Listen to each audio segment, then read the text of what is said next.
Everyone, and welcome to the second podcast for the Remote Rehab Community Network, Through My Eyes and In My Shoes. And I just want to welcome you and thank you all for listening. I have two amazing guests on the show today. I'm so excited to speak to them, and I'm so excited for you to hear from them. So they are Mike and Lynette Ray. I always say that and expect like a round of applause, like, ah. Okay, so do you guys want to introduce yourselves to the audience? Sure. Start? I am Michael Ray. I had a stroke, and I'm going to talk about that stroke and what you're going to listen to. Perfect. And before your stroke, Mike, what's your education? Oh, You have a degree in psychology and a law degree. law degree, and you had a business before your stroke. I had a business in 15 countries. A marketing business. business. Mm-hmm. And what was one of the things that you loved to do in your business with people? To talk to them about their successes. Their successes, yeah, and their possibilities. Yeah. Mike was brilliant and is brilliant about helping people see what's possible, and that was true before his stroke, and it's one of the gifts we got to keep after his stroke, is just being able to see what's possible and look at dreams and make them possible. It's amazing. And I think that's why we all kind of, when we first met each other, we got on so well, because I'm a big dreamer and I know you both are. Do you want to introduce yourself, Lynette, as well? Sure. Mike and I together, we have 5 children that we've raised. We live in Utah, and I am a licensed special education teacher. That's my background. When Mike was doing business all over the world, I stayed home and raised our family because somebody had to be here keeping the house upright standing. But I just love to learn, have always loved to learn and read. And as we talk about mindset, we'll talk a little bit about the difference between Mike and I and our approaches to mindset. We'll get there. But since Mike's stroke, I have just loved studying the brain. And I've always loved studying learning, how people learn and what motivates them to learn. And now just really specifically about how the brain operates and how it heals and the incredible, magnificent power of neuroplasticity. So that's me. I know, and we're going to deep dive into both of your brains during this podcast. So through my eyes and in my shoes, we really are going to look at people's thinking in the past, so how they thought about a topic in the past, how they think about it now, and what their hopes and dreams are in relation to that topic in the future. And like Mike and Lynette said today, our topic is mindset, and that's mindset in general in your life and how that impacts on your health and your well-being, and also through rehab. And we're going to talk about it from Mike's perspective as a stroke survivor, Lynette's perspective as a wife, a mother, carer, supporter, friend, everything, and my perspective as a therapist as well, and all of our perspectives around how you assist other people and help people to dream a bit bigger, especially after a life event such as a stroke. So let's deep dive into it. So let's get started. So if you can, both of you tell us about Mike's life before his event, and then how the stroke affected, and in relation to his mindset before and after that event. I was a speaker before, and I want to do it again.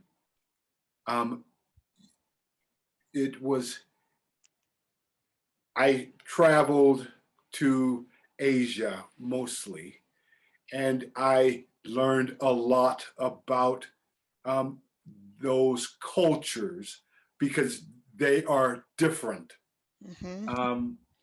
And what I learned was I needed to let them talk first, and then I would tell them what I wanted to do. Go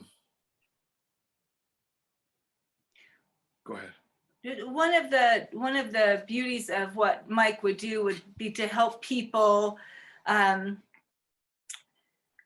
discover themselves. Yes. And help people see what they could become. And Mike just came to this earth with this incredible mindset of, what did your mom always tell you? Do you remember? You can. She had two words. Ooh. Claim it. She always said, claim it, just claim it. And that's how Mike lived his life. If there was something he wanted to do, he would just go for it. When I had the stroke, I was in England. Yes. And I remember that I was shocked about the stroke because I had not been aware that I had a problem. It wasn't really in the plan. That's we correct. were on vacation. It wasn't really in the plan. and your health was fine. You weren't stressed. Were all of that type of thing. Well, I had blood pressure problems. Okay.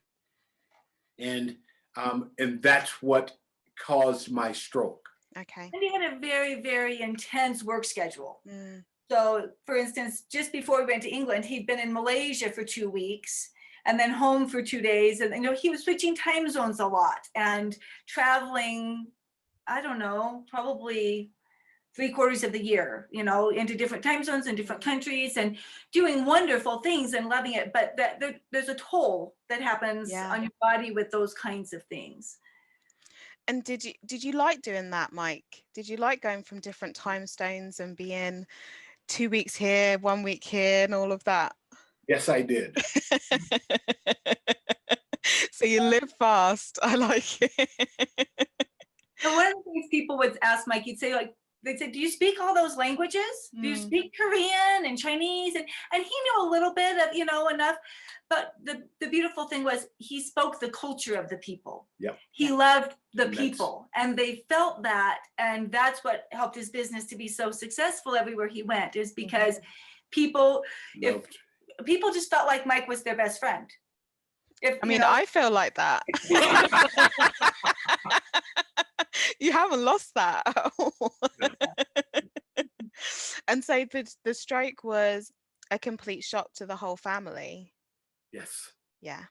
And go ahead. Go for it. No, you go. Then I came to can we go back to England for a second? Yeah. Is that okay? So in England, when we were in a hotel and when Mike had the stroke, and I woke up to this weird noise in the room and was disoriented, and it's dark, and I flipped on the light and I saw the effects of the stroke on Mike. He was still sitting on the bed, but very shortly thereafter he fell off the bed and was stuck between the two beds. I couldn't lift him out. We were in England. I didn't know what to do or who to call, so we just worked the way, and just lots of miracles happened. He ended up on a stroke unit in High Wycombe, England. But I remember him laying on the bed in the hospital, and his eyes just kept going back and forth. He'd look at me, he'd look at the doctor, he'd look at me, he'd look at the doctor. And the only thing he could say was, wow. And so this is a man that talked for a living. It was,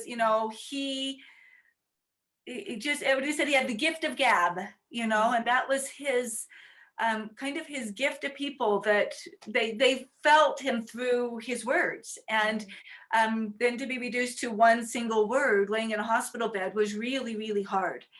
And yet I remember Mike, they moved him, we were about 3 weeks in England, and he said, without words, you know, gestures and kind of, we were communicating. I'm not quite sure how, but he indicated that he planned to walk out of that hospital.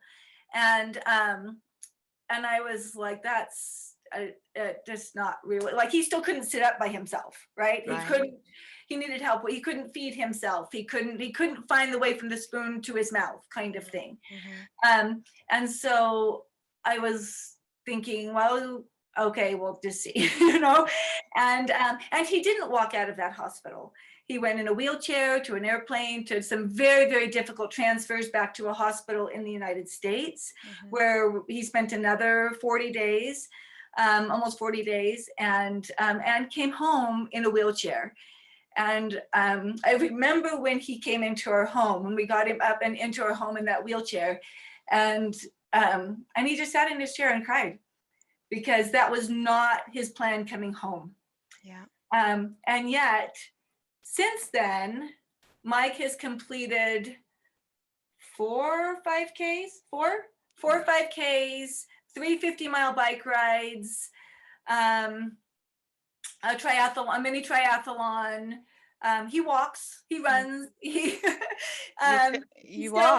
still in therapy for gait and all those kinds of things. But I guess the point is that mindset, that goal, that dream of, I'm going to walk.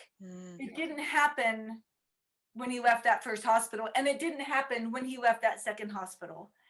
It did happen. Yeah. And how did you both deal with that at that time? You know, I have seen a lot of people where they have setbacks in that initial period, or people saying to them, you'll never walk again, or you'll never use your arm again, or you'll never these. And you know, how did you feel then, and how did you get through that?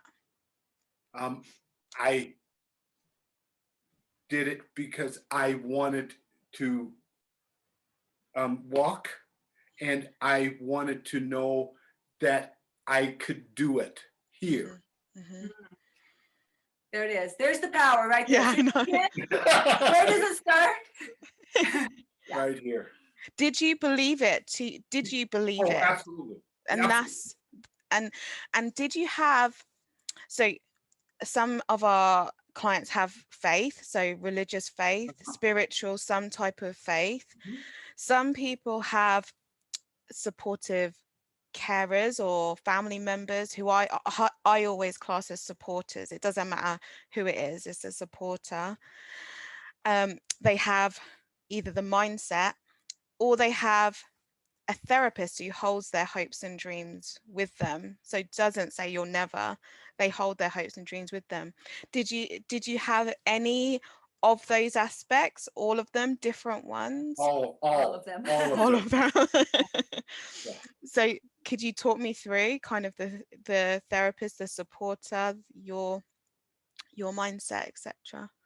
Okay.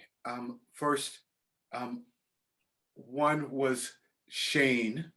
Yeah. And Shane Rosenberg. He helped me so much, and he got me to walk. Yeah. Mike walks because of Shane. And what was it about Shane? What was? He was a person that without guile. He challenged me, and he said, you can do this. And there was always something new. Like every time Mike went to Mm. therapy, they might be working on the same skill or the same muscle group or the same, but there was always a new way to do it, a new challenge for Mike every single time he went. And it was just, It was good. And I'm sorry, but Shane died. Yeah, that was a big blow. And I remember I was sad because of what, not just what he could do for me, but his family and everything. It was a blow for me. Yeah. Shane got a brain tumor Oh, and wow. passed away from a brain tumor. And magnificent man. Yeah. It's so sad. And I think what you said there just epitomizes for me the importance and relevance of the relationship between the therapist and the stroke survivor, because it's not just it's not the bit that gets people better isn't, I know the best piece of equipment or the best evidence-based exercise, or it's actually we've had a meeting of minds and we can go on this journey together.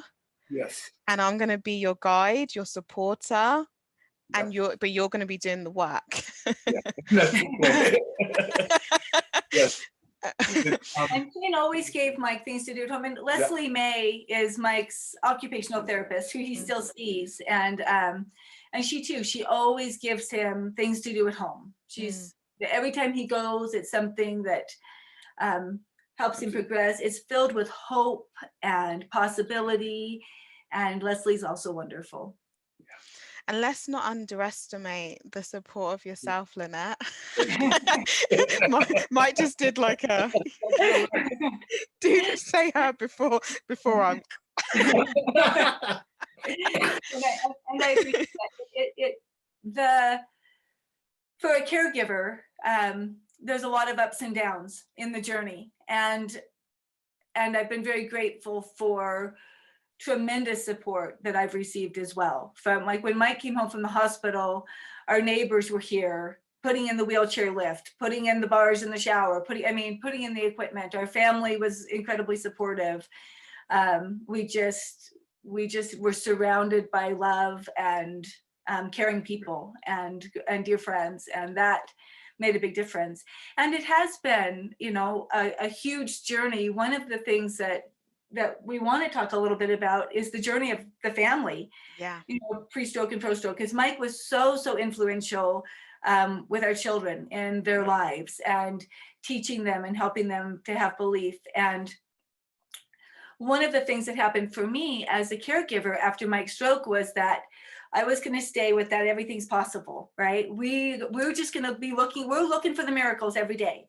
Here we go. What's the miracle in this moment? Well, this movement happened, this word happened, 2 words together, 3 words together, a sentence, that was a sentence. We had a conversation, you know what I mean? It was just looking for those moments and those miracles.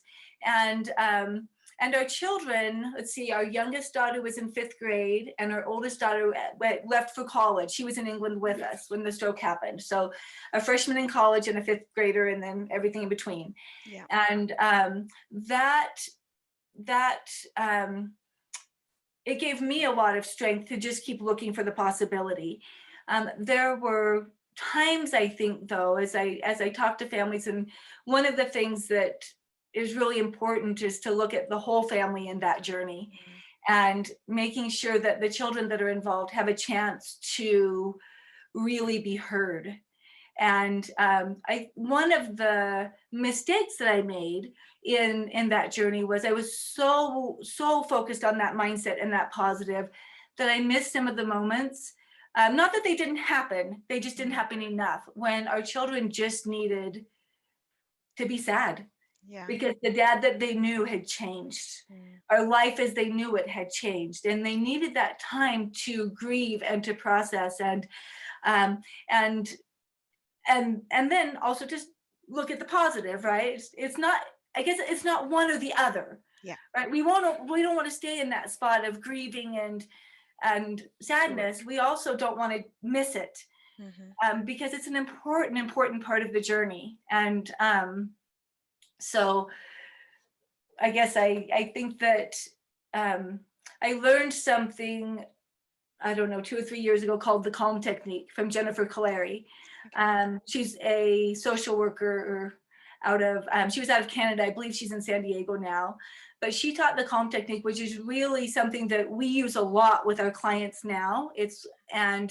That we use a lot in our home and in our family. And it's just a very, very powerful tool for connecting. The C stands for connect, for connecting with people and communicating with them in a way that actually helps the brain to process information and to heal.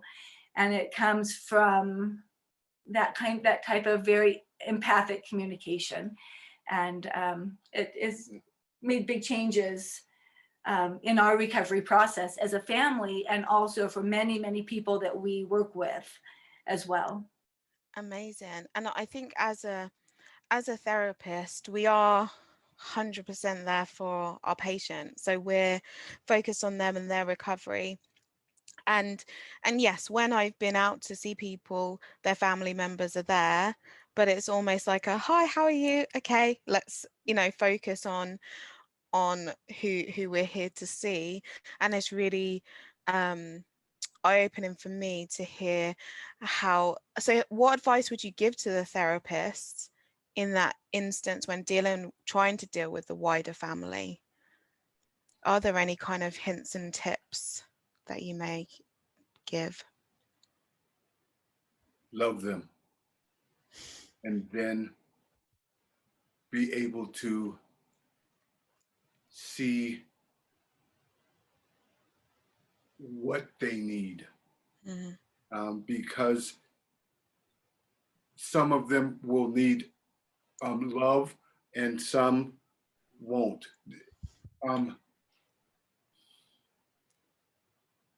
They all need love, yes, right? yeah. They all need love. Yeah. But they I think what you're saying is the way they experience love is different. Yeah, the way they experience love is different.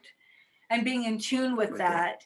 And I think as a therapist, we live in a community where we have 2 universities and a college, a college that does medical training. And so they have student speech programs that Mike's been able to take advantage of. And those programs have often focused his speech on things to talk to his family about and how to communicate with his children and those kinds of things. So that's been good. Yeah. I think for the therapist, just as I think about your question, Leanna, for the therapist to say, how are you? And how is your family? Right? Because I think that helps the stroke survivor to also look beyond. You get it's easy to get focused on you and your struggle and your fight and your, whether it's still positive, right? Yeah. But it's easy to get kind of a narrow focus. And I think a therapist can open that up with a simple question of how is your family and how are your relationships with your family? Yeah. What do you want to be able to do with your family? Do you want to be able to bike ride with your family? Let's work on that. Do you want to be able to do a 5K with your family? Let's get you there. Do you want, what are those goals as it relates, not just to you as an individual, but as it relates to the family dynamics? I think that's important. And did you have that? So, because you were talking about that your therapists were amazing and still are part of your life. Did they have that long-term outlook for you?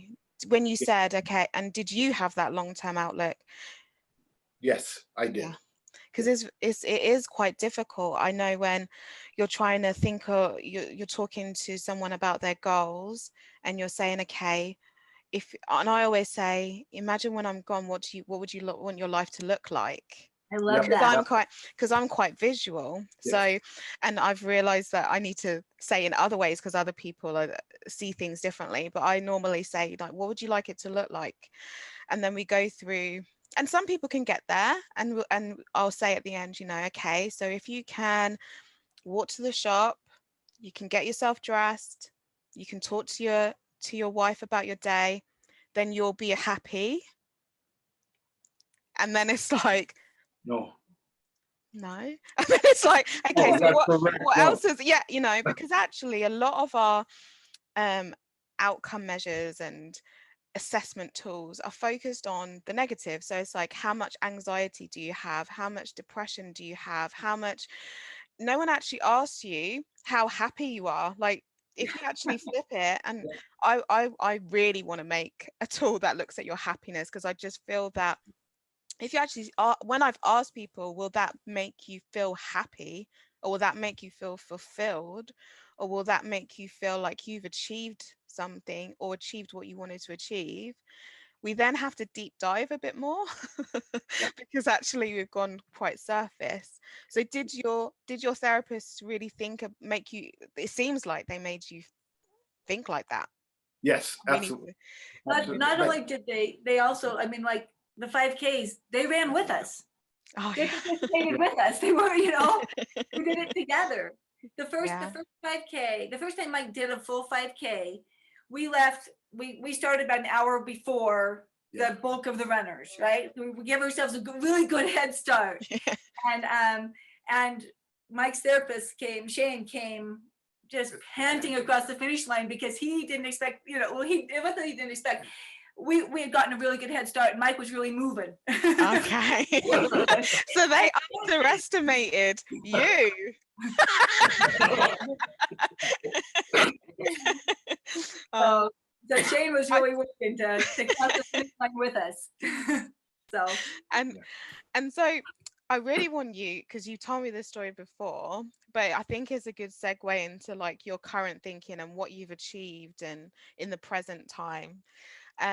When you kind of were speaking to the doctor and you were like, this is not gonna. I had to go to the doctor, it was a and neurologist. she was a neurologist. He was was a a neurologist. neurologist, and he said, Can I preface the Okay. question? okay, Because I'm thinking, okay, we've come this far. So much is happening. This is awesome. And I just asked him. I said, so, you know, we're looking forward, and you know, we're looking at some next really good steps. And what are your thoughts on that?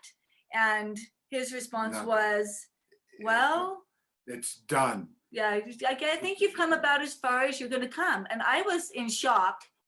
And Mike still had pretty limited speech. Yeah. He came up out of his chair and said, no, I'm not. I'm gonna be okay.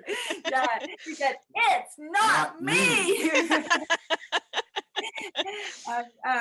Yeah. Because the doctor and then he stopped coming. he sees somebody else now. Yeah. Yeah. Yeah. I mean, you don't want to have somebody, you know, you have your hopes and dreams here, and they're just like, you know, Get them and out. there's a lot of people that say we have to be realistic and we have to deliver bad news and we have to, what would you guys say about that? No, it has to be the person that is going to be doing it a lot, because if they aren't doing it, then yes, it'll come and you will, what do you call it? They will be wrong. No. And the person that's doing it needs to what? If he has, if the guy that has a stroke, if he is not willing to do it, then it's going to be here. I think I know what you're trying to say. In that if the person doesn't want to do it, then they'll be stuck exactly where they are. If they want to do it, then they may be able to move forward where they want to be. And I think go ahead. Yeah, go on. I think that's where Mike and I started a cognitive coaching business because of that right there, because of that factor right there. Because I hear so often people say, he just doesn't want to, she just doesn't want to. And there's a whole spectrum of things that happen between don't want to and want to. Right? It's memory, it's emotions, it's relationships, there's a whole lot of things. And I think that it's so important to look at how we help people see what's possible. Like what I love what you said. What do you want life to look like? What really brings you happiness? I think that's beautiful, Leanna, because we get stuck in the measurements and the repetitions, and those are, it's not that those aren't important. And in fact, the measurements I think are really important, because if you're not tracking progress, it's really hard to see progress. If you're not if you're not using some kind of a measure to see it, then it's really hard to see. But it's really important to remember that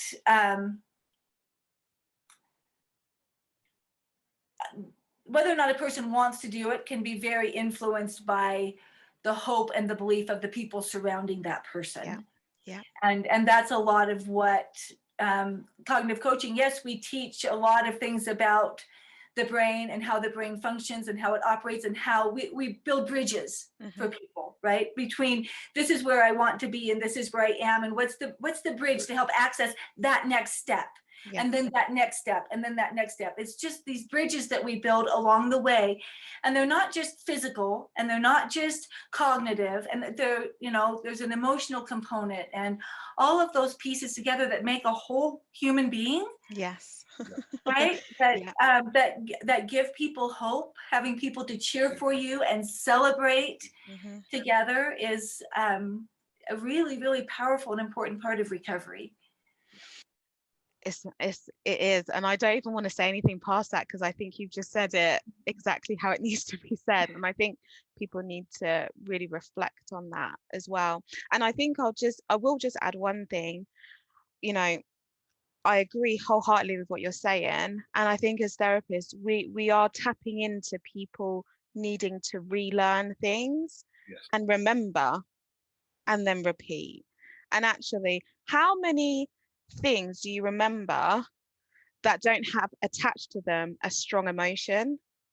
You know, whether that's love, happiness, sadness, you know, you don't remember, you know, the meal you had while you were zoning out in front of the telly that had nothing attached to it. You remember your wedding day, you remember a funeral, you remember your child's first steps, because you have an emotion attached. And I think where, as therapists, where we can enhance our delivery especially, is tapping into that joy, like you were just saying, that joy, that hope, the success, the feeling behind the goal or whatever you're trying to achieve. So I think that's really powerful. So you have talked about it a little bit, like your current thinking around mindset. I really want to talk about your cognitive coaching and what that means, because I know people are like, what's cognitive coaching? I want to know about. And is that what currently feeds your thoughts around mindset? Or are they two separate things? I think that they definitely are hand in hand. Yes. Yeah, we teach a lot of mindset.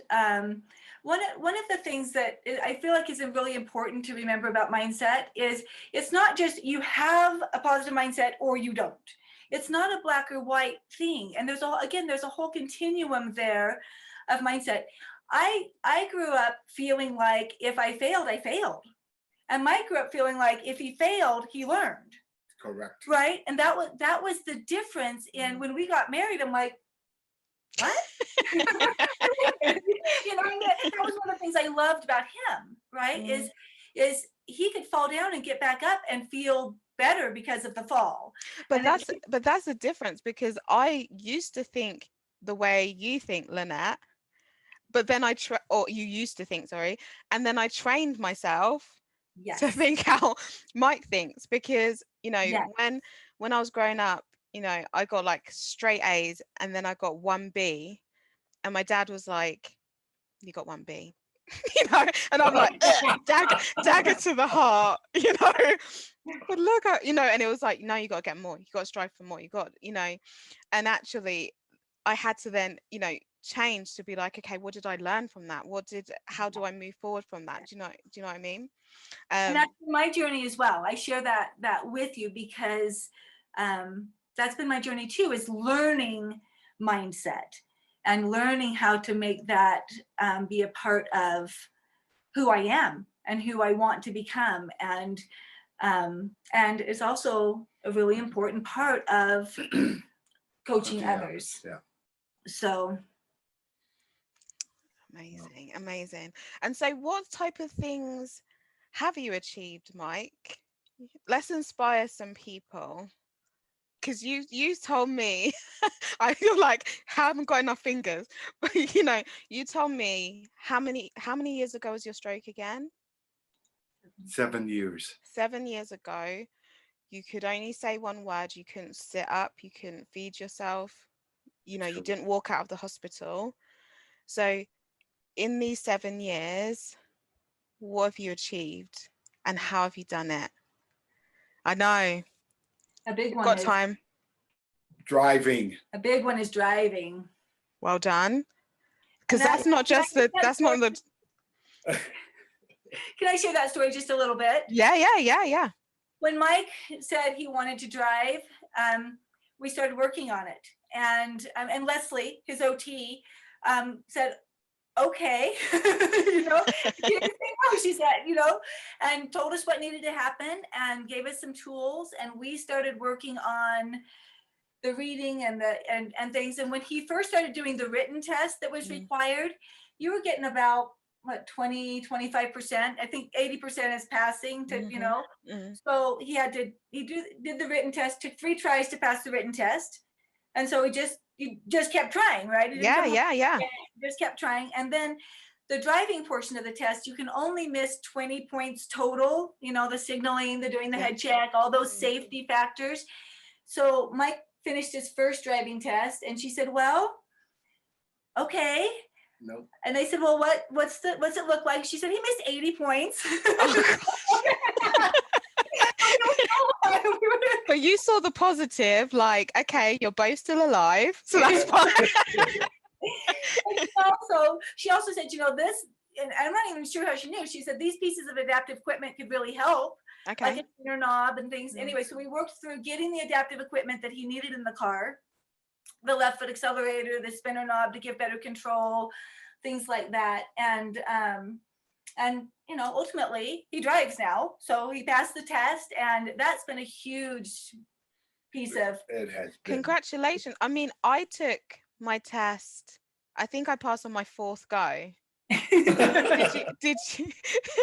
So and that's the thing. I think, when someone's had a stroke or any type of event, you could get those numbers and be like, nah, this is never going to happen. Imagine if someone had said to me, it's never going to happen.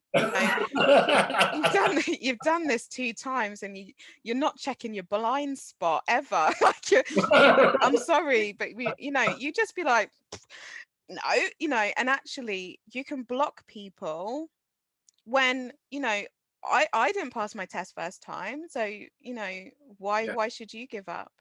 Yeah. And the thing is you have to believe about yourself so that you can believe it and achieve it. Believe it and achieve. Oh God, you need to put that on a t-shirt. That can be your next Instagram post. Honestly. Because first you have to believe it, and then the people need to know that you're going to do it. Yes. So you drive. Yes. You've done more 5Ks than I've done. How many? And we have done 50-mile bike rides. Yeah, with the National Ability Center. They're fabulous. They make everything possible. And then 2 at trying to get it. What's it called? Hold on. Right there. The Running with Ed? Yes. Oh, yeah, you've done some That's other about events, the like fundraising events to help with education and Yeah, yeah. different things that he's been invited to participate in. He participated in a basketball Oh, shootout. They were okay. raising money. Jimmy Fredette was raising money to build an adaptive playground for children with all Okay. kinds of adaptive swings and equipment. And so Mike went and participated in that, and people sponsored him to shoot baskets. And we have some fun footage of him Oh, making you should share that. Yeah. and just being involved in the Okay. community, being Yeah. involved in what's happening really gives a sense of purpose. Yeah. And those are things that the whole family can be involved in and do together. Yes. So And you're working. And yes, and I'm working. I mean, I know. I know. We're gonna keep reeling these off. Yeah, I'm doing and I'm an aide for a teacher, and I'm doing great. Yeah. Yeah. he As works you with would be. students on the autism Absolutely. spectrum. So they like him because he gets their world kind of in many ways. There's a lot of compassion there. Yeah. Mhm. So you're doing amazing stuff, and you're business owners Yes. as well. So not much. Oh, but you've got to, right? It's so fun, Fun. Leanna. Yeah. You know, the days are busy. They're Mhm. full, balancing family and rehab and just personal needs Yes. and keeping ourselves healthy, right? Yes. That's really Mhm. important in the process. And then coaching with clients, but just to be part of those miracles, be part of helping people believe and find their dreams and find their passions. And one of my favorite parts of our coaching is we started what's called a group coaching. Yes. And because so often the caregivers are kind of on the side watching, right? And we do it all on Zoom. We started on Zoom before COVID. So You're like ahead of the game. we wanted to reach people all over, right? Not just people here. And the group coaching is wonderful because the stroke survivor or sometimes someone with a traumatic brain injury will come, but they come with a caregiver. Mhm. So that's required. You have to have someone there to help you. And what we do is we'll present an exercise and we'll say, this is the exercise. Here's some different variations. You can do it sitting, you can do it standing, you can, we show a few things, and then we put everybody into breakout rooms with their personal coach, right? That person who came with them. And then we adapt the exercises to those individuals. And we help them. We look at, okay, where are they at? And then we say, okay, here's the bridge from here to here. And we give them, whether it's, colored pieces of paper or whatever it is. And all of a sudden you just see the lights go on for both people. And they're like, oh, and then they have some real tools to use at home. And it's not, okay, find an hour to sit down and do this exercise together. It's, when you have 5 minutes and you're waiting in line at the grocery store, or you're talking together in the car, or here are some things that you can do. And we practice those exercises together, and we train those individual coaches to be coaches. Yeah. And to really help and to see how to do those exercises. And they laugh together and talk together, and we teach communication skills. And so many of the things that are often missing, and we practice all of those things. And we teach the calm technique in almost every session, because it helps calm the adrenaline, it helps calm that fight or flight response, and it helps the brain get oxytocin so people can think and heal and make good decisions. And it's that beautiful tend and befriend hormone that I have to give Jennifer Clary the credit, because she taught me all about it. But, beautiful human being. Anyway, and we teach that and share that and practice that in the way we communicate with people, and really try to practice it in our home. And that I love the individual coaching, and I love the group coaching because of what happens in those relationships in the process. And have you seen, with the pandemic, we can't talk about anything without talking about the pandemic these days. Have you seen it have an impact when you're coaching, individually coaching or group coaching people? Is their mindset a little bit worse? Is it, more optimistic? Is there any difference? What's your take on it? It's affected how much people go out, Mm, right? And a big part of recovery is being involved in things. And with those limitations, I think I've seen it affect people emotionally, and also just with, like you said, so much of recovery goes, memory and experiences go with what you feel, right? And those feelings come when you interact with other people, and when you're involved, and when you cross a finish line and people are cheering, right? Those create moments of success, and that are this moment that you've been building for months, right? And then you have this moment because of the people around you. So I think that there's, we've continued in any situation that's safe. If we can use masks and social distance and do things that are safe. Mike's going to start downhill skiing again in January with the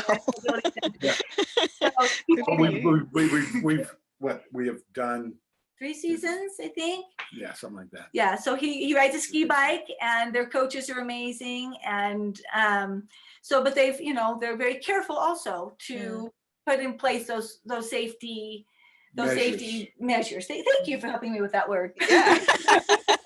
We need each other, don't we? Yeah, you do. You need each other. And I was doing not the ski bike, but the ski slider. Yes, first. Yeah, he used the ski slider first, and then he's like the ski bike. Now. The ski bike better, but it's nice to have options. Did you ski before? Yes, I went to Colorado, and then I went to ski here with my hold on, I'll get it. My friend, who is Kurt Mortensen, and I think we did it twice. Not a lot. We weren't avid skiers. That was it. Yeah. That's become a rehab activity for us. But now you're there. Yeah. I still don't like it, so I go and say, go, good job. Yeah. There's picture evidence and videos that I do not like skiing. There's me crying at the top of a slope. It's not when the realization happens. What have I done? I don't even like heights. Okay. Right. So then moving to the future. So, there is a lot of work to be done in the rehab world, especially in the UK, around how, with the pandemic, it is really exaggerated and stretched our services. And I'm sure that's the same across the world, where people say, we don't have time. We can't see people as often as we wanted to. You can't build a rapport over Zoom. You can't, there's a lot of, how in the future can we really easily start embedding these types of techniques and skills to help people moving forward? How do you see that?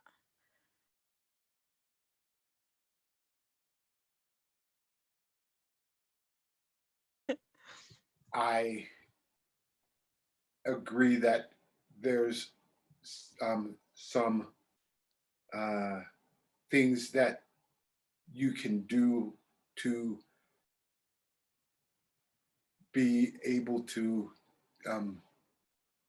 what is it? Hold on. You can help to believe more, because you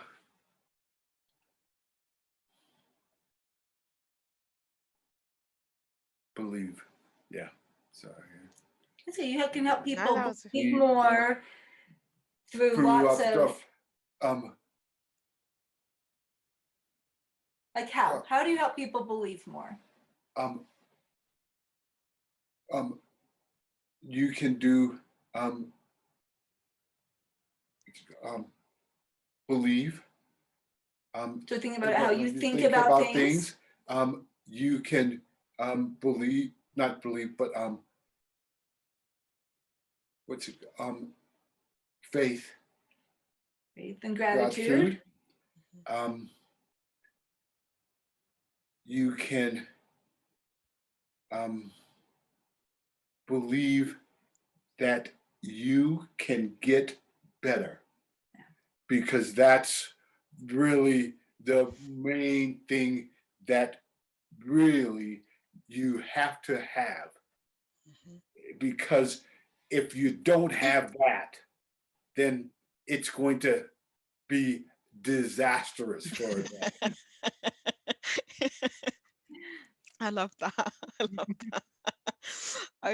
I definitely agree. And I know when I'm talking to people really at the start of their journey, but also during, I'll say to them, but I love what you said, Lynette, and I am similar. You know, this is where we are, and this is where you want to be, and these are the steps along the way. I'm always like, are you with me? Are you gonna do this? Because this is how much effort it is. You know, are we on board? What's gonna make, or what's gonna help you be able to check in and do this every day? When have you in the past had to go through something, and how have you dealt with that? What's helped you? So I know for me, when I've had to, I don't know, do an exercise program, if I know I'm going to the gym and meeting my friend there and I have to go, then I'll do it, because I don't want to let other people down. If that's your driver, then I'm going to tap into that. And that, I think, is actually, like you said, believing in yourself, but the therapist taking time to understand you as a person. And even though that may take a little bit of time, It's okay. it saves time because you can you know what motivates you, what drives you, what makes you show up, what's gonna tip you off if you have a challenge, and how to bring you back. So I think we're both in the field of trying to expand the therapist's mind to really think, okay, how do I do that? And how do I do it so that it's just part of the conversation? It's not an extra thing that I have to think about doing as well as my therapy. It is your therapy. It's part of the therapy. Yeah, it's part of the exercise. It's Yeah. part of the journey. It just becomes part of the way we interact with people. Yes, definitely.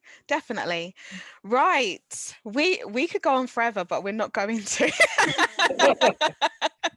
And I think you're gonna inspire a lot of people who, when people hear your story and hear this, and I hope that they follow you in your journey. And I personally want to invite you again for another talk next year, because I want to hear all the stuff you've done on your 8-year anniversary of your and what things I need to do to keep up. But if people want to find you, can you let people know kind of any social media handles or anything, or any ways people can contact you if they want to learn more or signpost people? Yeah. So on Instagram, you can find our story on M Ray Strong, is MRAYSTRONG, M Ray Strong for Mike Ray, M Ray Strong just M Ray Strong on Instagram. And also Braintastic Exercise is another Instagram that we have, that we give lots of tips and ideas, and a lot of mindfulness kinds of tips. And on Facebook also, M Ray Strong and Braintastic Exercise. And then our website is mraystrong.com. And you can go to mraystrong.com/coaching if you'd like to get more information about our private or group coaching. So amazing. Thank you so much. So that's the end of the podcast. I want to thank you so much for your time. We've had many meetings before this, and I hope we have many more in the future. So I really want to thank you for that. I really Thank you. appreciate Thank it. Yeah, you're wonderful. Yes. What you're doing is wonderful. And Yes. we are so grateful that our paths came together. And I found you on Instagram, so please have a look at their page. It's amazing. You can also find more information about the remote rehab community if you go to rrc.life, and you can join as a member. I know Lynette's on there and she's given us lots of hints and tips already.